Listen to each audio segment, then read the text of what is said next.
안녕하세요. 구름이입니다.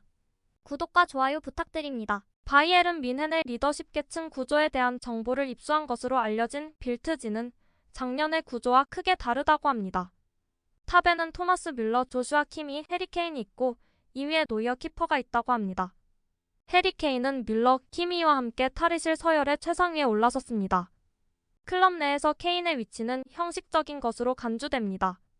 케인은 새로운 임무에 대한 준비가 되었습니다. 마누엘 노이어는 직접적인 책임을 맡기에는 너무 오랫동안 팀을 떠나 있었기 때문에 현재 서열의 최상위에 있지 않습니다. 김민재는 코망 레온 고레츠카와 함께 3레벨에 있다고 하네요. 새로 영입한 김민재는 의외로 서열이 높습니다. 김민재는 나폴리에서 리더로 활약한 경험이 있고 입단 이후 어린 선수들을 잘 보살피고 있습니다. 자말 무시알라도 김민재의 조언에 귀를 기울일 정도로 세심함이 인상적입니다. 특히 레온 고레츠카는 프리시즌에 투엘 감독에 의해 벤치로 밀려나고 대표팀에도 소집되지 못하는 등 서열이 떨어졌습니다. 감독의 전폭적인 신뢰가 없으면 선수가 주도적으로 팀을 이끌기 어렵습니다. 그럼에도 불구하고 고레츠카는 조슈아 키미와의 인연 덕분에 라커룸에서 여전히 영향력을 발휘하고 있습니다. 데일리 메일에서 데리 흐트는 수직 패스를 꺼려한다는 비판을 받아왔고 보도에 따르면 토마스 투엘은 데리 흐트에게 불만을 품고 있다고 합니다. 바이에른에서 단 한 번의 풀타임을 소화한 데리 흐트는 이제 김민재와 다요트 우파메카노에 이어 투엘의 3선 중앙 수비수로 자리 잡았습니다.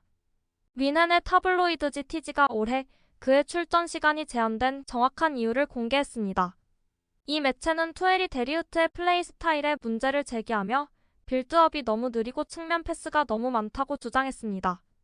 충격적인 경질 이후 줄리안 나겔스만 감독을 대신해 지휘봉을 잡은 투엘 감독은 선수들에게 수직적인 플레이와 빠른 스피드를 강조했습니다. 현실에 안주하는 데리 흐트를 향한 비난의 화살이 빗발치자 뛰어난 패스 능력을 갖춘 김민재와 우파메카노가 그보다 앞서 나가고 있습니다. 이어서 데일리 메일은 데리 흐트가 과제를 받아들일 준비가 되어 있고 종아리 부상을 지적하며 투엘 감독이 기용하지 않으려는 마음을 이해한 듯 하다고 합니다. 사우디는 한국과의 경기 후 차이를 만드는 스타의 힘을 절실히 느꼈다고 합니다. 영국에서 경기를 치른다는 것은 사우디아라비아에게 홈 경기가 아니라는 점을 기억해야 합니다. 유럽을 연고로 하는 많은 한국 선수들에게는 더 짧고 익숙한 여정입니다.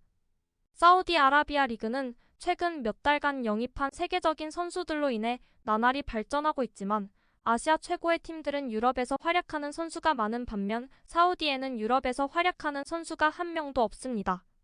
한국 수비수 김민재는 고국을 떠나 중국과 튀르키예를 거쳐 나폴리의 이탈리아 우승을 이끈 후 비약적인 발전을 거듭해 올여름 바이에른 뮌헨에 입단하고 발롱도르 후보에 올랐습니다. 그는 세계 최고의 센터백 중 한 명이 되었습니다. 해외에서 뛰면서 얻은 경험과 도전은 경기장 안팎에서 선수들의 성장에 큰 도움이 됩니다. 사우디아라비아의 스타들에게도 큰 도움이 될 것입니다. 풋볼뉴스24는 풋데이터와 프랑스 축구협회가 제공하는 데이터를 기반으로 발롱도르 후보 김민재와 그바르디올, 디아스를 비교했습니다.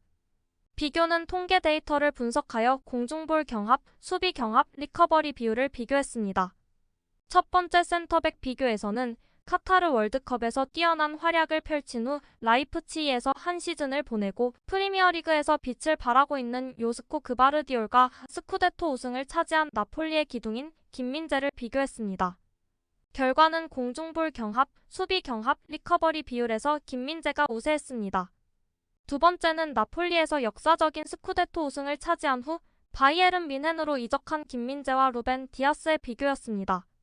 공중볼 경합에서는 루벤 디아스가 앞섰고 수비 경합, 리커버리 비율에서는 김민재가 더 뛰어났습니다.